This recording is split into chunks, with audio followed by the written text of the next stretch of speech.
आज के इस लेक्चर में हम लोग इन्वायरमेंटल इंजीनियरिंग का अपना प्रीवियस ईयर का एक पेपर देखेंगे। और उसमें यही पेपर मैंने क्यों लिया, क्योंकि बहुत सारे क्वेश्चन इसमें क्लियर किए गए हैं। आपने अभी तक पढ़ाई की हो चाहे ना पढ़ाई की हो, लेकिन ये पेपर देख लेंगे और जब मैं पढ़ा दूं तो इसका जो पीडीएफ होगा वो आपको सिविल टेक के एंड्रॉइड ऐप पे मिल जाएगा फ्री स्टडी मटेरियल में। तो एक बात और ध्यान रखिएगा, चूंकि इन्वायरमेंटल बहुत ही छोटा सा सब्जेक्ट है और बड़ा ही सोशल सब्जेक्ट है, मतलब आपको उसकी जानकारी पहले से है। कुछ तकनीकी बातें हैं तो उनको अगर ध्यान में रख लेंगे तो एग्जाम आपका अच्छा जाएगा। दूसरी जरूरी बात, जैसे मान लीजिए आप अपना एग्जाम देने जा रहे हैं, ठीक है, तो अपना कॉमन सेंस साथ लेके जाइएगा कि इन्वायरमेंटल में फेल कोई नहीं होता है, नंबर अच्छा या खराब आता है बस।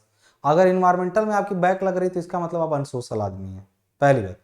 दूसरी बात, इसका वीडियो एप्लीकेशन में भी बहुत कम है, 7-8 वीडियो में मैक्सिमम ये खत्म हो गया होगा।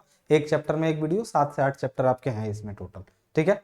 तो एक बार उसको पहले देख चुके होंगे आप लोग, मुझे पूरी उम्मीद है। एप्लीकेशन पे कोर्स ऑलरेडी पूरा हो चुका है। अगले सेमेस्टर की कोई भी कोर्स अगर आप लेना चाहते हैं तो नीचे दिए गए नंबर पर या फिर आप एप्लीकेशन डाउनलोड करके डायरेक्टली बाई कर लीजिए। कोई क्वेरी है तो नंबर पे बात कर लीजिए, ठीक है। अब बात करते हैं हम लोग, चलिए पेपर की। सबसे पहले देखिए हमारे पास क्या है पेपर, क्वेश्चन क्या पूछा गया और हम लोग कैसे करते हैं। देखिए इसमें पेपर में 2.5 घंटे का आपका पेपर है। 2019 का है पेपर आपका, ये 2019 का पेपर आपका है आपके सामने, ठीक है। और मुख्य बात यहाँ क्या है कि आपका ये पेपर जो सॉल्व किया गया बड़े डिटेल में सॉल्व किया गया, तो उतना डिटेल आपको नहीं करना है। मैं बताता जाऊंगा कि कहाँ इसमें ज्यादा लिखा है, कहाँ कम लिखा है, कहाँ पे आप काटेंगे, कहाँ पे मैनेज करेंगे, उन चीजों को हम लोग समझेंगे, ठीक है। तो यहाँ पे 2019 का पेपर है, 2.5 घंटे का पेपर है, 50 नंबर का पेपर होता है। और बोला गया है नोट में कि किन्हीं 2 भागों के उत्तर दीजिए। जैसे पहले में, अगर आपका पहले में क्वेश्चन में अ है और ब स ऐसे कुछ करके या ए बी सी करके रहेगा, आपको इसमें देना पड़ेगा, ठीक है। अब यहाँ पे एक चीज का ध्यान दीजिएगा, पूछा है क्वेश्चन यहाँ पे कि वनों की कटाई के मुख्य कारण क्या है। वनों की कटाई के मुख्य कारण, यही पूछा ना, कारण उसका। इसमें इन्होंने क्या बताया कि मुख्य कारण एवं इसके प्रभाव। हम क्यों प्रभाव बताएं, क्या हमसे प्रभाव पूछा? नहीं, हमसे केवल कारण पूछा है।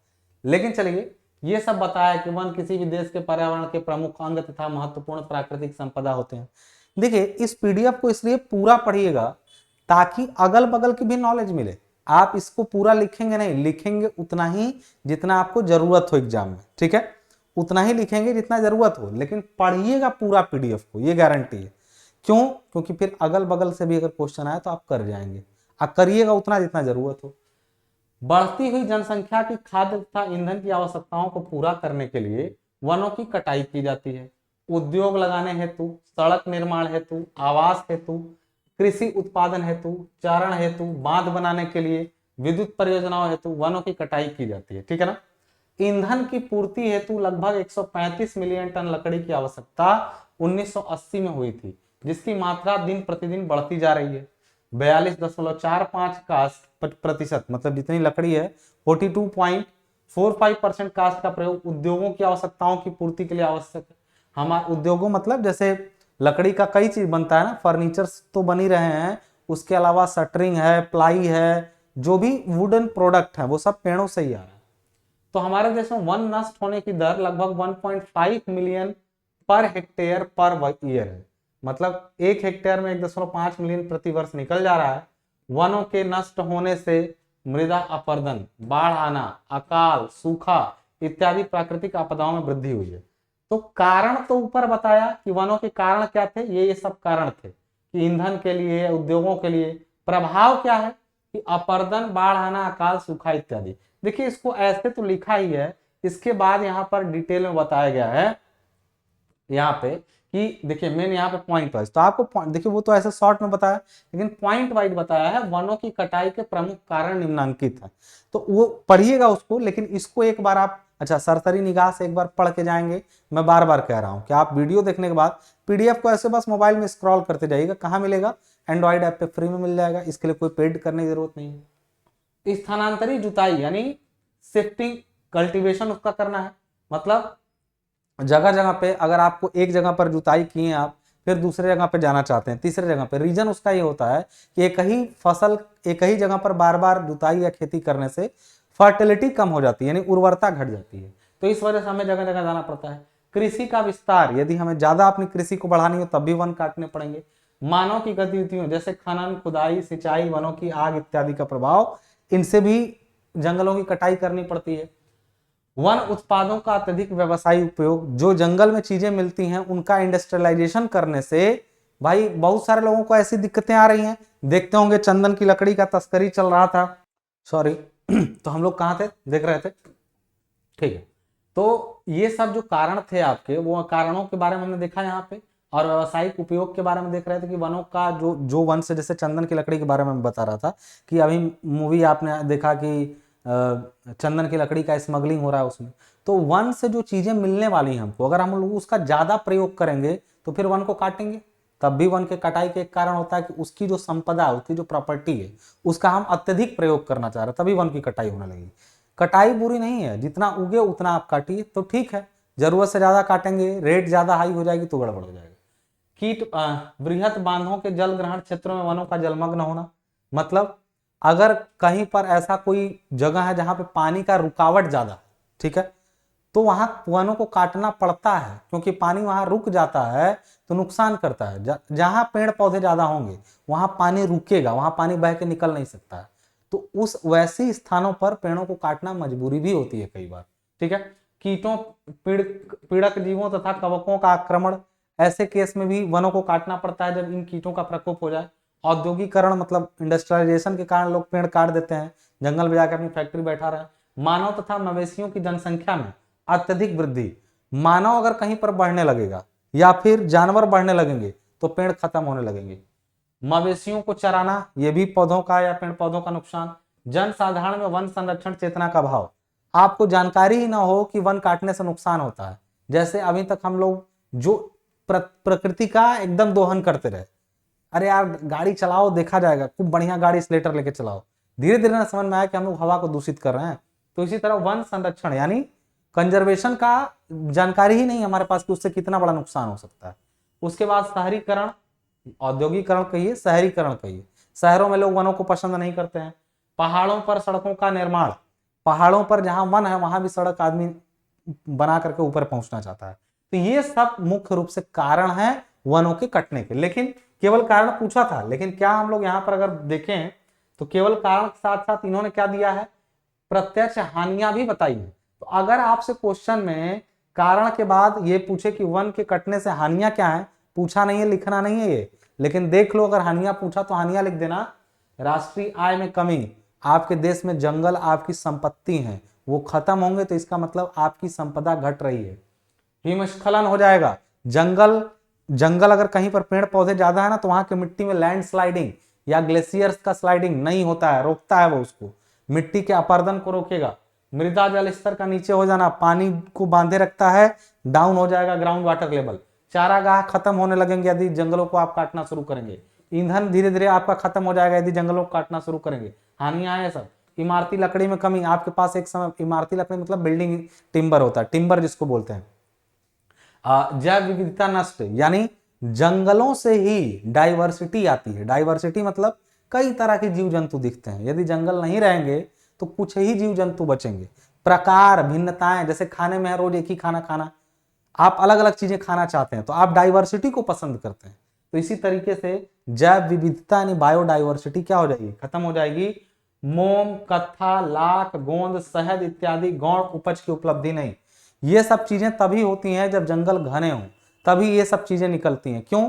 क्योंकि ये सब उगाई नहीं जाती हैं, उगाई जाती हैं ऐसा नहीं है, लेकिन रेयर हैं थोड़ी, इसलिए आसानी से नहीं मिलती हैं ओरिजिनल, ये जंगलों के घनेपन से उपलब्ध होती हैं। जड़ी बूटियों का विनष्ट, उसके बाद औद्योगिक कच्चा माल उपलब्ध न होना। कच्चा माल का मतलब होता है कोई चीज बनानी है तो उसके लिए रॉ मटेरियल ही अवेलेबल नहीं रहेगा आपके पास, ठीक है। अब बात करिए, ये तो प्रत्यक्ष हानि आती, मतलब सीधा सीधा दिख जाएगा, सीधा सीधा अगर आप वनों को काटेंगे तो वो सब चीजें दिखेंगी। लेकिन कुछ चीजें सीधा नहीं पता चलेगा, इनडायरेक्ट, अप्रत्यक्ष मतलब इनडायरेक्ट रूप से आपको पता चलेगा। क्या? मरुस्थल का प्रसार होने लगेगा।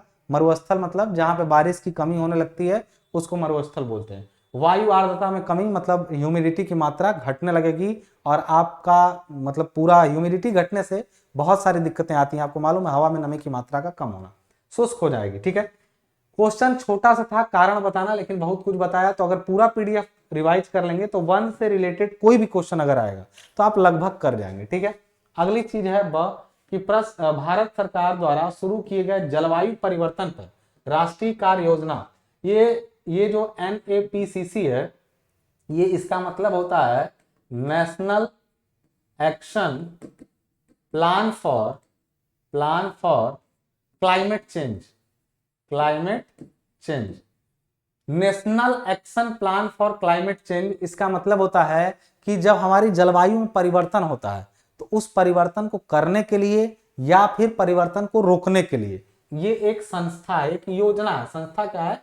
एक योजना है जिसका नाम है NAPCC, यानी जिसको हम लोग कहते हैं कि national action plan for climate change, यानी हमारी जलवायु हमारे अनुकूल बनी रहे और बदलती रहे, उसके लिए हम लोग को क्या क्या चीजों पर ध्यान देना पड़ेगा।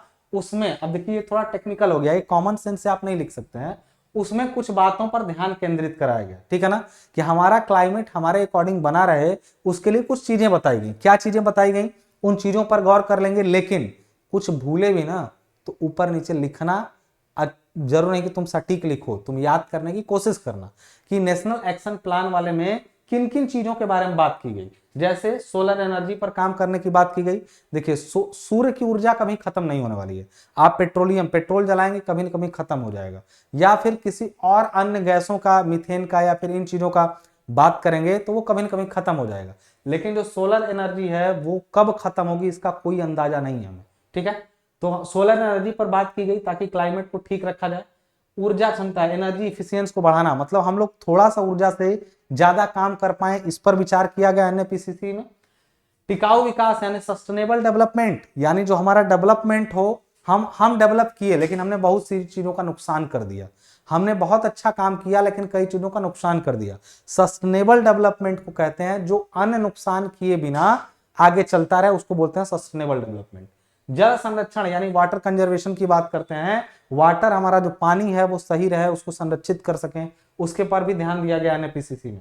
ग्रीन इंडिया, ग्रीन का मतलब ही समझते हैं कि हम लोग प्रकृति की ज्यादा बातें कर रहे हैं, उसमें ग्रीन चीजों का समावेश हो और हम जो ऐसी चीजें या ऐसी गैसें जो क्लाइमेट को खराब कर रही हो उनको हटाने की बात करेंगे।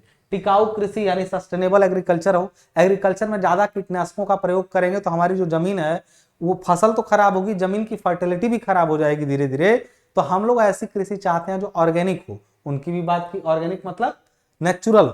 और फिर उसके बाद जलवायु परिवर्तन के ज्ञान का रणनीतिक मंच, यानी जलवायु परिवर्तन का जो नॉलेज है उसको पॉलिटिकली ले आना। ठीक है ना, इस मिशन की क्या क्या विशेषताएं हैं NAPCC का।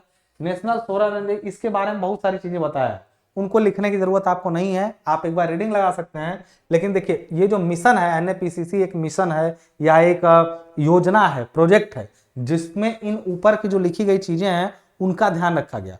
अब उस मिशन के बारे में कई सारी चीजें बताई गई कि राष्ट्रीय सौर ऊर्जा मिशन, जैसे सबसे पहले सोलर एनर्जी के बारे में था, सबसे पहले किसके बारे में था? सौर ऊर्जा, सोलर एनर्जी। तो सोलर एनर्जी को लेकर के कितना कुछ इसमें बोला गया, वो सारी चीजें बताई हैं, उसका हिस्ट्री और उसके बारे में। लेकिन आपको इतना कुछ जानना नहीं है। देखिए सबसे पहले सोलर एनर्जी, फिर ऊर्जा क्षमता बढ़ाने की बात की गई, इफिशियंसी को, फिर उसके बाद कृषि मिशन को बात किया गया, जल संरक्षण, वो वही सारे पॉइंट है जिनकी बात की गई।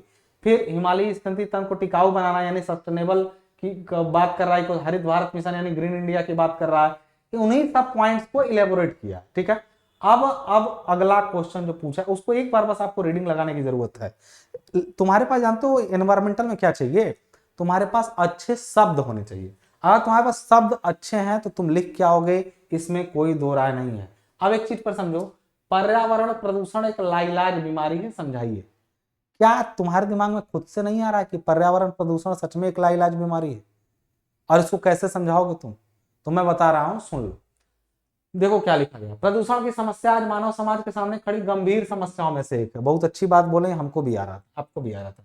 पिछले कुछ दशकों में प्रदूषण जिस तेजी से बढ़ा है उसने भविष्य में जीवन के अस्तित्व पर ही प्रश्न चिन्ह लगाना शुरू कर दिया है। देखिए हिंदी का ज्ञान हो और शब्द अच्छे हो तो आप कुछ भी बक सकते हैं। अभी तक ये नहीं बताया इसके बारे में।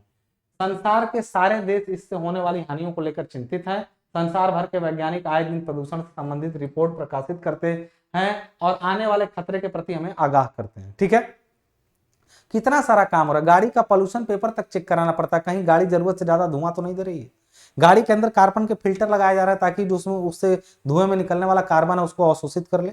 यानी कि जितना तुम अपने आसपास देख रहे हो प्रदूषण रोकने के लिए, उन सब मुद्दों को तुम लिख सकते हो कि यह लाइलाज बीमारी है, इससे जीवन पर प्रभाव पड़ता है। अब खाली ये इतना ही पूछा है कि समझाइए। अब इस समझाने में आप कुछ भी बोलिए, बकवास करने की छूट है। जब ये वर्ड सामने आता है, कुछ लोग सोच रहे हैं मैं पढ़ा रहा हूं, नहीं मैं पढ़ा नहीं रहा हूं, मैं आपको बता रहा हूं कि करना क्या है एग्जाम में।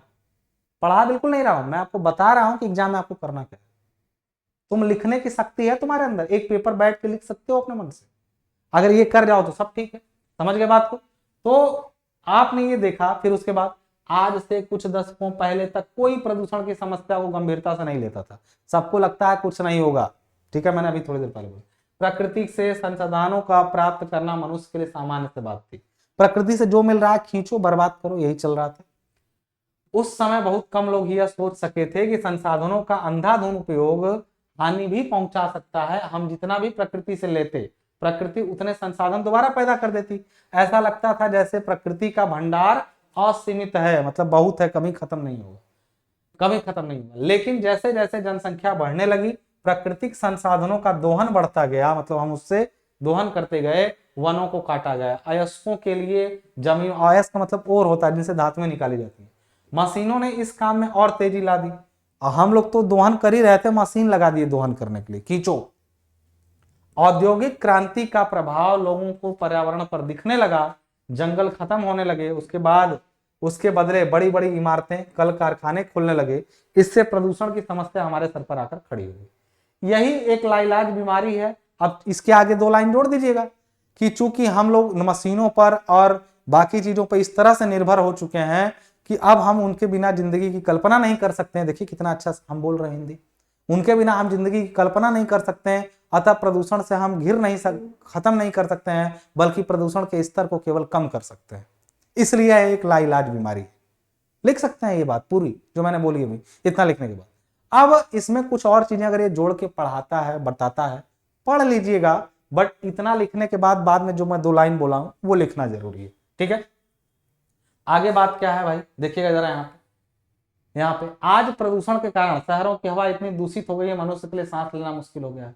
गाड़ियों, मतलब जो जो तुम बकवास चाहते थे तुम सब लिखो ना। देखो अब ये इतना, अब यहाँ पे बहुत कुछ चीजें बताया गया और बताया गया कि उम्मीद है कि हम पर्यावरण की रक्षा के लिए सही कदम उठाएंगे और आने वाली पीढ़ी को प्रदूषण के दुष्परिणामों से बचाएंगे। हालांकि लास्ट में वो लाइन लिखनी चाहिए थी जो मैंने बोली कि प्रदूषण लाइलाज क्यों है, क्योंकि हमारी निर्भरता इतनी बढ़ चुकी है मशीनों पर, कुछ चाहे कुछ भी करना हो, हम लोग बिना प्रदूषित किए एनवायरमेंट को कर ही नहीं पा रहे हैं। ठीक है, तो हम ज्यादा से ज्यादा प्राकृतिक जीवन जिए और ये सब जो तुम जानते हो सब लिखो। तो कर देना इसको। दूसरा क्वेश्चन है, निम्नलिखित में से किन्हीं 2 भागों का उत्तर दें। वायु प्रदूषण का मानव स्वास्थ्य पर प्रभाव। मैंने बोला था कि कोई भी प्रदूषण आए, मेन लेक्चर याद करो जो एप्लीकेशन पे मैंने बताया था, क्या कि कोई भी प्रदूषण आए, वायु प्रदूषण आए ना, वो कोई भी प्रदूषण किन किन चीजों पर इफेक्ट डालता है। सबसे पहले मानव स्वास्थ्य पर डालेगा, जीव जंतुओं पर, पेड़ पौधों पर, इन्वायरमेंट यानी जलवायु पर हमने बोला था आपसे, उसके बाद पदार्थों पर। ये 5 पॉइंट हमने आपको बोला था कि कम से कम इन 5 पॉइंट को याद रखना, क्योंकि कोई भी चीज का प्रभाव इन्वायरमेंट में, कोई भी प्रदूषण पूछे, इन 5 पर तो पक्का, फिर इमारतों पर और अन्य प्रभाव। इतना अगर तुम जान गए कि 5 तो लिखो फिर अन्य प्रभाव, इतना बता दो तो हर चीज का कुछ न कुछ प्रभाव तो डालेगा ही वायु प्रदूषण। वायु प्रदूषण हमारे ऊपर क्या, हमारे फेफड़े उपड़े जो है सही हवा नहीं लेंगे तो कैंसर वैंसर हो जाएगा, उलट जाएंगे, टीबी हो जाएगी, यही सब तो होगा। तो मानव जीवन पर क्या प्रभाव पड़ेगा जरा देख लेते हैं। ठीक है, पहला प्रभाव क्या पड़ा, देखो प्रदूषण का मानव स्वास्थ्य पर बहुत बुरा प्रभाव पड़ता है। चलो ये कोई भी प्रदूषण रहेगा बुरा ही प्रभाव डालेगा, प्रदूषण बुरे प्रभाव को ही कहते हैं। इससे मानव का श्वसन तंत्र प्रभावित होता है। वायु प्रदूषण से दमा, ब्रोंकाइटिस, सिर दर्द, फेफड़ों का कैंसर, खांसी, आंखों में जलन, गले का दर्द, निमोनिया, हृदय रोग, उल्टी, जुकाम आदि रोग हो सकते हैं। सल्फर डाइऑक्साइड से एम्फाइसिस नाम का रोग होता है। अमेरिका में प्रतिवर्ष 50,000 लोग इस रोग से मर जाते हैं। मानव जीवन पर प्रभाव हो गया।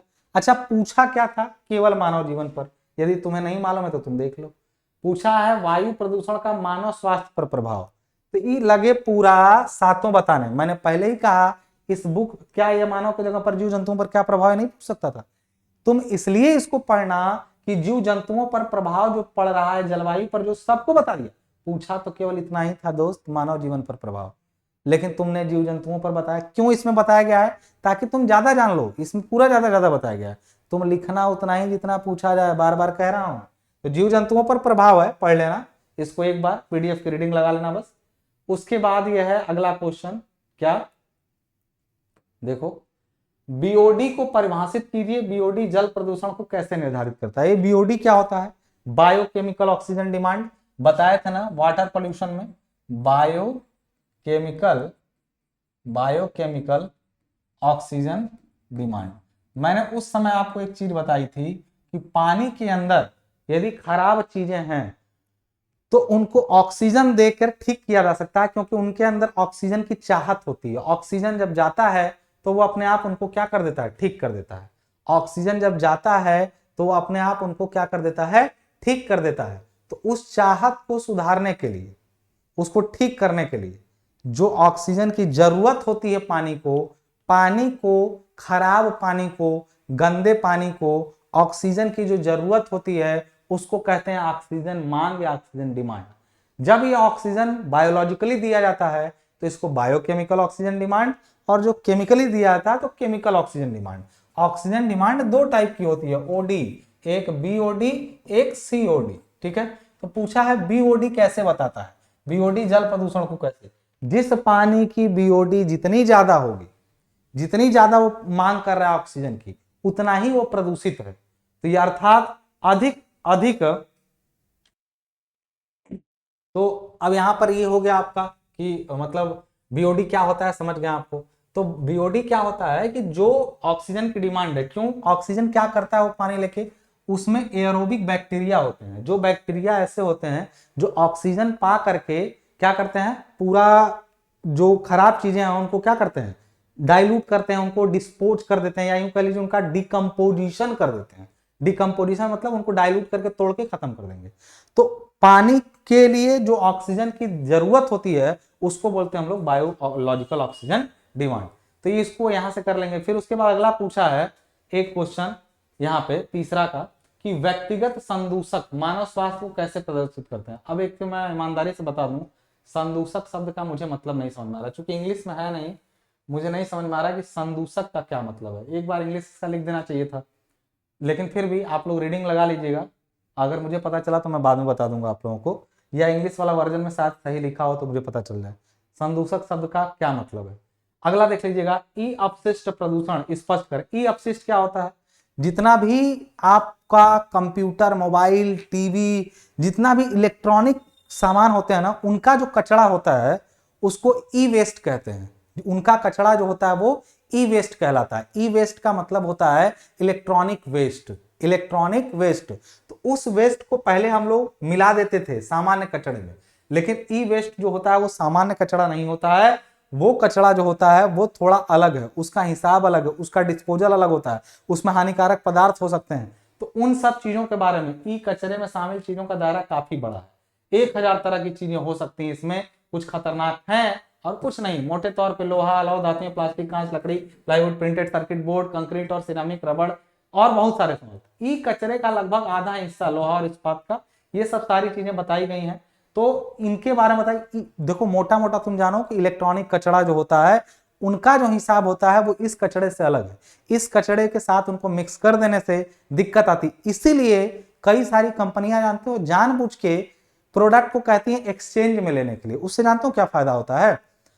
आपसे कभी भी कोई चीज कहता है पुराना देके नया लीजिए, वो उससे फायदा नहीं कमाता है। सरकार खुद कहती है कि तुम पुरानी, जैसे मान लो कोई मोबाइल बेचा, मोबाइल कोई कंपनी मोबाइल बेच रही है, सरकार बोली उस कंपनी से तुम्हारा मोबाइल कितने का है? 3000 का, ठीक है। तुम कस्टमर को 3000 का मत बेचो, तुम बोलो कि तुम 4000 का दोगे, 4000 का दोगे, लेकिन जब वो पुराना वापस करेगा तो तुम उसको 1000 वापस करोगे। 3000 का मोबाइल है लेकिन तुम 4000 का बेचो, ये बोल करके कि 1000 तुमको मिलेगा, तुम पुराना मोबाइल यूज करके जब तुम्हारा खत्म हो जाए तुम हमको दे देना, तुमको 1000 वापस मिल जाएगा। क्यों? क्योंकि कस्टमर उसको फेंकेगा नहीं, उसको ले जाके 1000 के लिए वापस करेगा। इससे क्या हुआ, कंपनी को अपना 3000 तो मिल गया था, 1000 वो एक्स्ट्रा ले ली थी कस्टमर से, वो 1000 कस्टमर को भी बाद में मिल जाएगा, लेकिन वो जो मोबाइल का कचरा है वो कंपनी सेफ जगह डिस्पोज कर देगी। इस वजह से हर इलेक्ट्रॉनिक प्रोडक्ट पर सरकार ये नियम लगाती है, कुछ दिनों बाद लगाया जाएगा, देख लीजिएगा, अभी हो सकता है सब पर ना हो, लेकिन सरकार अतिरिक्त पैसा लेकर के उसको ठीक कराएगी। ठीक है, अब यहाँ पर ई कचरे मौजूद सीसा, पारा, आर्सेनिक, ये सब काफी जो है सीमा से अधिक मात्रा खतरनाक बनाती है उनको। तो आप मोटा मोटा इसके बारे में भी समझ लिए। अब बात करते हैं हम लोग किसके बारे में,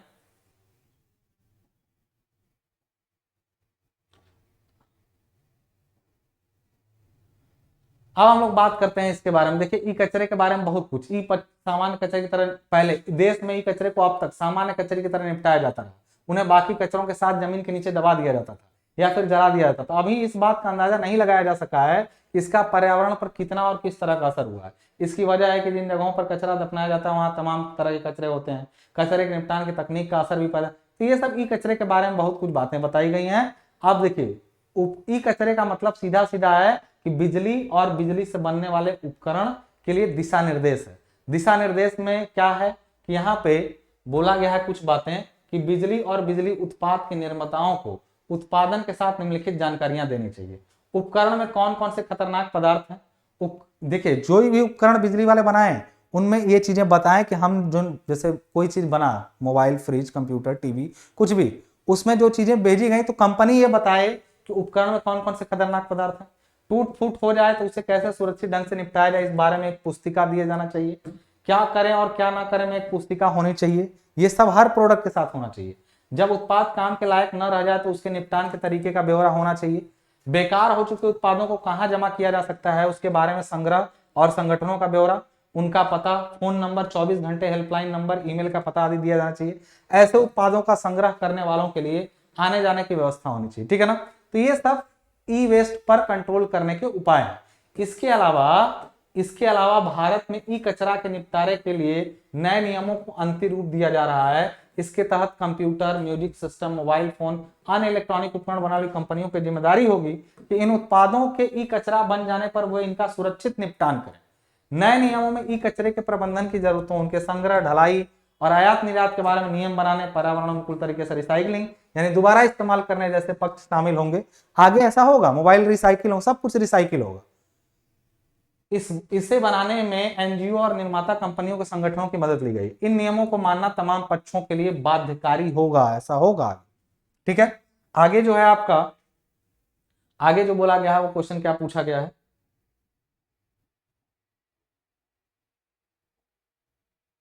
आगे क्वेश्चन क्या पूछा गया है देखिए।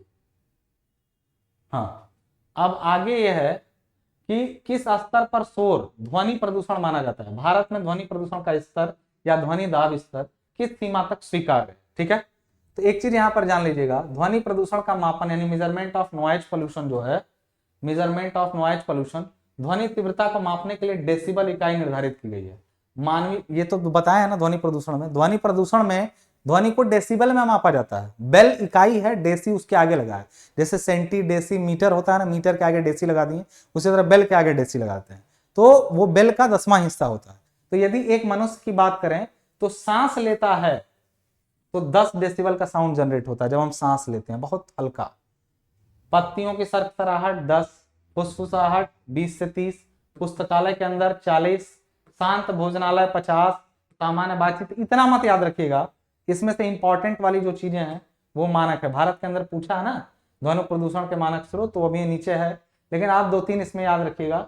एक सांस लेने वाला, एक सामान्य वार्तालाप वाला, एक आपका रॉकेट इंजन वाला याद रखिएगा, और एक डीजे वाला तेज स्टीरियो।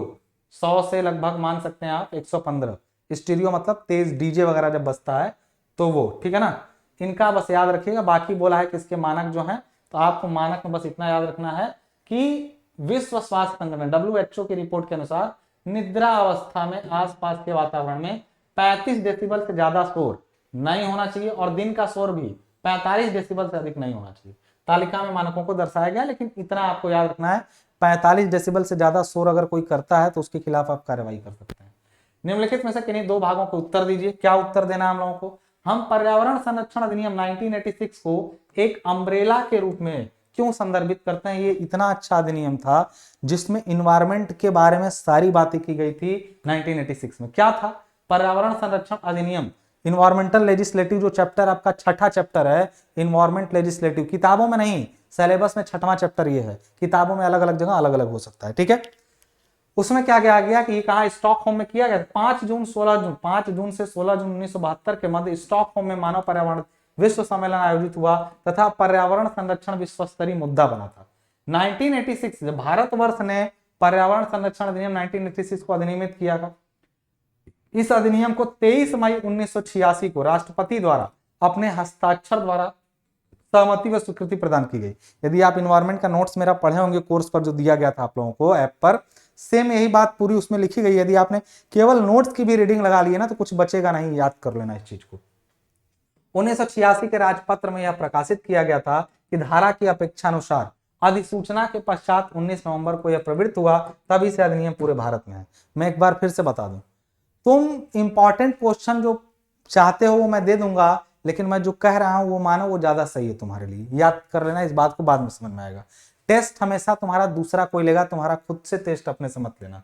मेरा बनाया हुआ क्वेश्चन मैं तुरंत सॉल्व करा दूंगा, क्वेश्चन हमेशा जो आया हुआ है वो देखो। आप देखो इस अधिनियम के उद्देश्य क्या थे? जो 1986 को अम्ब्रेला क्यों कहा गया?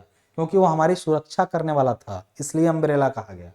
पर्यावरण, इस अधिनियम के प्रमुख उद्देश्य क्या थे? पर्यावरण प्रदूषक से तात्पर्य किसी ठोस, द्रव अथवा गैसीय पदार्थ है जो इतनी सांद्रता में हो कि पर्यावरण के लिए हानिकारक सिद्ध हो। पर्यावरण का संरक्षण करना तथा उसमें आवश्यक सुधार करना। मानव, प्राणियों, जीवों, पादपों एवं संपत्तियों को वायु प्रदूषण के परिसंकट से बचाना। मानवीय पर्यावरण सुरक्षा एवं स्वास्थ्य को खतरा पैदा करने वालों के लिए निरोधात्मक दंड की व्यवस्था करना, ठीक है। इस अधिनियम में मुख्य प्रावधान किए गए हैं। कुछ प्रावधान मतलब प्रोविजन थे कि यदि इन सब चीजों में कोई गलत पाया जाएगा तो क्या क्या किया जाएगा।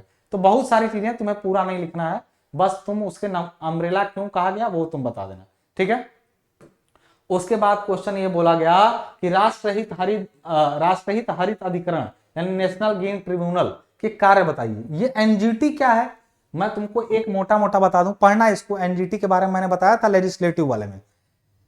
जो नेशनल ग्रीन ट्रिब्यूनल है ना, एनजीटी, वो एक ऐसी संस्था है, समझिए कोर्ट है जो पर्यावरण से जुड़े हुए फैसले लेती है। पर्यावरण से जुड़ा हुआ कोई केस होगा तो सामान्य केस अदालत में जाएगा, बोझ बढ़ेगा जज के ऊपर, उसके लिए अलग कोर्ट बना हुआ है और उसमें सुप्रीम कोर्ट के जो जजेज होते हैं रिटायर, वो रहते हैं उसके फैसला लेने वाले। तो एक चीज जान लीजिएगा कि एनजीटी में जब कोई फैसला मामला फंसे इन्वायरमेंट से जुड़ा हुआ तो उस पर तत्कालीन फैसला लिया जाता है, लंबा नहीं खींचा जाता है। दूसरा चीज, उसके प्रावधान उस कोर्ट के प्रावधान से अलग होते हैं, आप उसको उसमें चैलेंज नहीं कर सकते हैं कि हमने सर एनजीटी ने हमारे साथ गलत किया है। एनजीटी इन्वायरमेंट की सुरक्षा करने के लिए एक बहुत ही कड़ी संस्था है, ठीक है। उसका इन्वायरमेंट से रिलेटेड केस वो अकेले देखती है। अब उसको पढ़ लीजिए, थोड़ा सा आप पढ़ लीजिए क्या कहा जा रहा है। बोला गया है कि एनजीटी की स्थापना 18 अक्टूबर 1910 को राष्ट्रीय हरित अधिकरण नेशनल ग्रीन ट्रिब्यूनल एक्ट 2010 के तहत की गई। एनजीटी की स्थापना के साथ भारत एक विशेष पर्यावरण न्यायाधिकरण इन्वायरमेंटल ट्रिब्यूनल स्थापित करने वाला दुनिया का तीसरा और विकासशील में पहला देश बन गया। इससे पहले केवल ऑस्ट्रेलिया और न्यूजीलैंड में ही ऐसे किसी निकाय की स्थापना की गई थी। एनजीटी की स्थापना का मुख्य उद्देश्य पर्यावरण संबंधी मुद्दों का तेजी से निपटारा करना है, जिससे देश की अदालतों में लगे मुकदमों के बोझ को कुछ कम किया जा सके।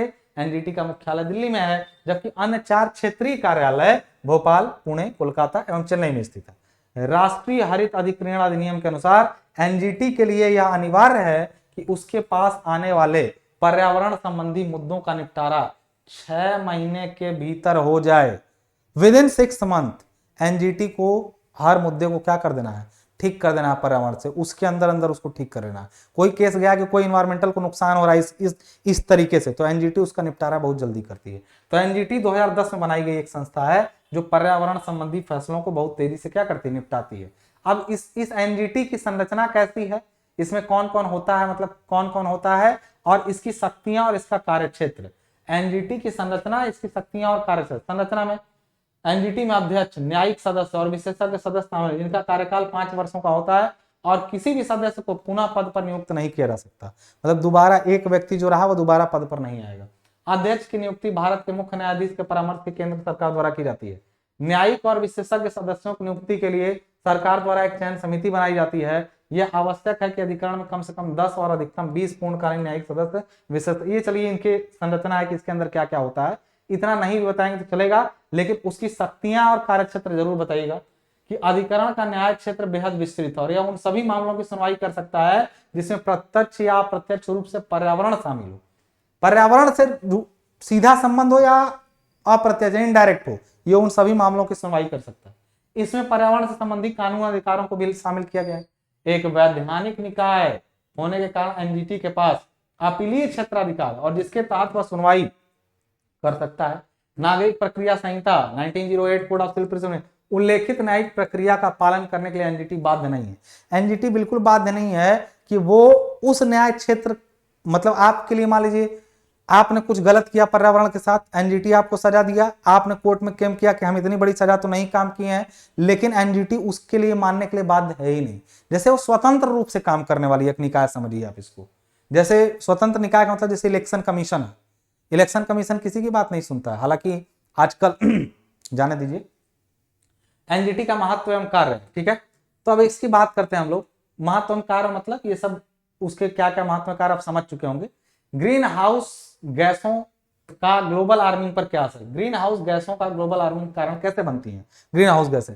ग्रीन हाउस गैसें वो गैसें होती हैं जो पृथ्वी पर आने वाली उष्मा को आने तो देती हैं, लेकिन उनकी तरंग दैर्ध्य को कम करके वापस जाने से रोक देती हैं। पृथ्वी पर सूर्य से कुछ उष्मा आई और वो ग्रीन हाउस गैसों के कारण ही पृथ्वी पर ही लॉक हो गई, ऊपर नहीं जा पाई वापस, तो वैसी गैसों को ग्रीन हाउस गैसें कहते हैं। और ग्रीन हाउस गैस क्या करेगी, वो रोक देगी उष्मा को, जिससे पृथ्वी का पूरा तापमान क्या हो जाएगा, बढ़ जाएगा, जिसको ग्लोबल वार्मिंग कहते हैं। यही बात इसमें लिखा गया है, एक बार पढ़ लीजिएगा हो जाएगा। जो बोला हूं वही लिखा है, चाहे तो आप देख लीजिएगा एक बार, ठीक है। अब आगे बोला गया है कि ओजोन के क्रमिक ह्रास के प्रमुख कारण क्या है, ठीक है ना। ओजोन की जो लेयर है उसका डिप्लेशन हो रहा है लगातार, ये लास्ट चैप्टर में ये सब बातें की गई हैं, लास्ट चैप्टर में जो 7वां लेक्चर होगा। ओजोन के क्रमिक ह्रास मतलब उसका लगातार कंजिक्यूटिव डिप्लेशन हो रहा है, ओजोन की परत की मोटाई में कमी आ रही है, उसके मुख्य कारण क्या है, ठीक है ना। ओजोन के क्रमिक ह्रास के मुख्य कारण लगातार ओजोन किसी स्थान पर पतले हो जाने को ही ओजोन छिद्र या ओजोन रिक्तीकरण कहते हैं। वर्ष 1956 से 1970 तक बसंत ऋतु में अंटार्कटिका के ऊपर ओजोन परत की मोटाई 325 डीयू से 280 डीयू तक बदल गई है। वर्ष 1979 में यह तेजी से घटकर 225 डीयू रह गई थी, मतलब कमी होती जा रही है, और 1985 में मात्र 136 डीयू रह गई। इस कमी को ओजोन छिद्र कहा गया। ओजोन में होल नहीं होता है, जो लोग कहते हैं ओजोन छिद्र, छिद्र नहीं हुआ है। जैसे बचपन में कोई कहानी सुनते थे कि इस बच्चे के दिल में छेद, छेद नहीं होता है। दिल में छेद हो जाएगा तो कहानी खत्म हो जाएगी। वहां पे पतला हो जाता है कि अगर तेजी से कोई दौड़ा तो वो दिल क्या हो जाएगा उसका, वहां से फट सकता है, पंप करता है ना तो फट सकता है, तो पतले होने को होल होना कहते हैं। होल नहीं होता, बस पतला, डिप्लेशन बोलते हैं, होल नहीं बोलते हैं उसको। तो यहाँ इसकी कमी को ओजोन छिद्र का है। 200 डीयू से अधिक मोटी परत सामान्य परत है तथा इससे कम मोटाई की परत को ओजोन छिद्र की श्रेणी में माना जाता है। 200 डीयू।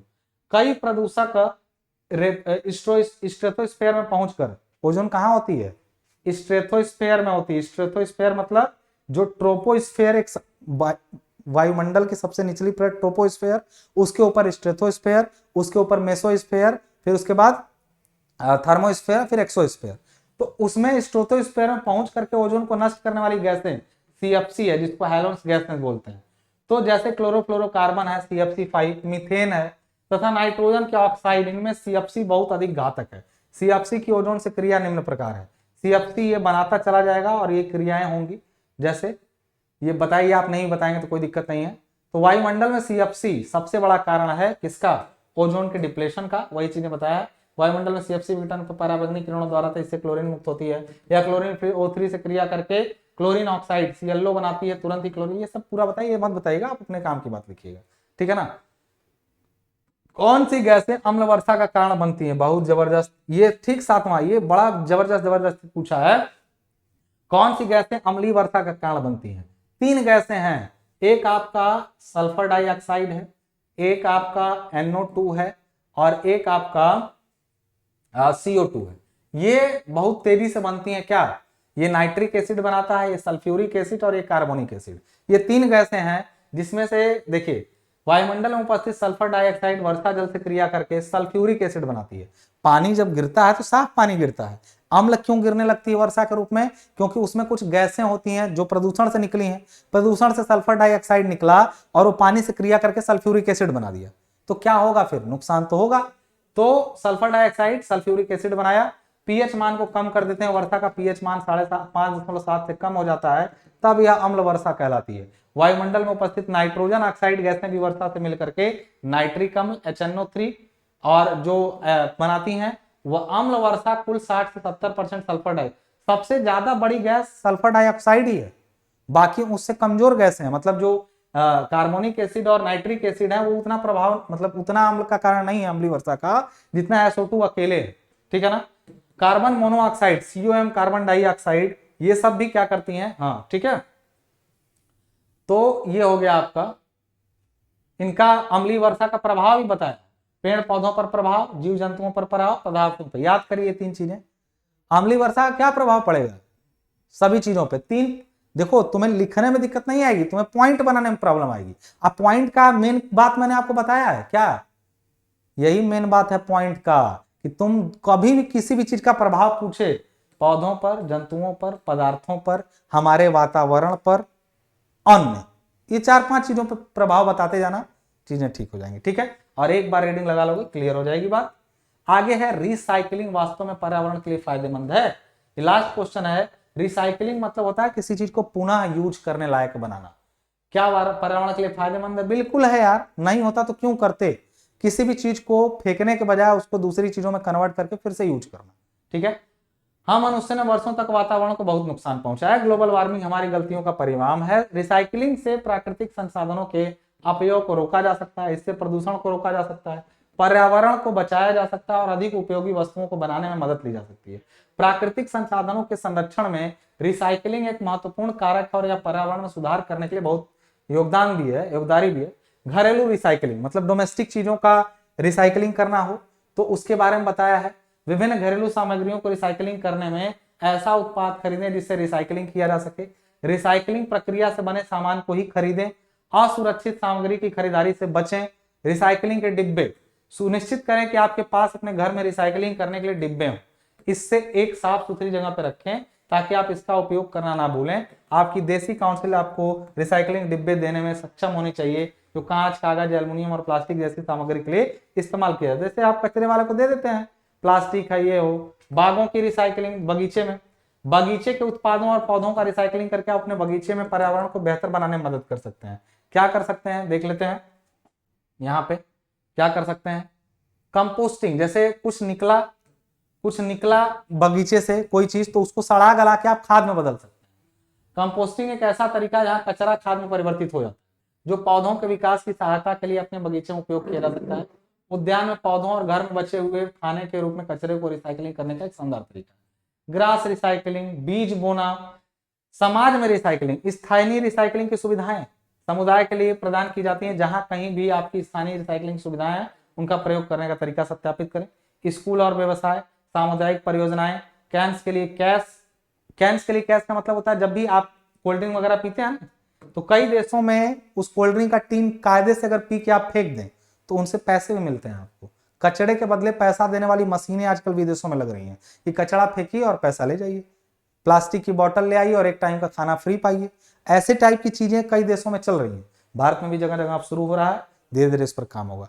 तो इन्वायरमेंट का ये जो पेपर था ना, इसको मैं PDF डाल देता हूं आपका, उसमें आप इसको अगर पढ़ जाएंगे सिविल टेक एंड्रॉइड ऐप से, केवल इसकी पूरी रीडिंग लगा जाओगे दोस्त, तुम फेल नहीं होगे, गारंटी है। तब तक के लिए मुझे दीजिए इजाजत, धन्यवाद।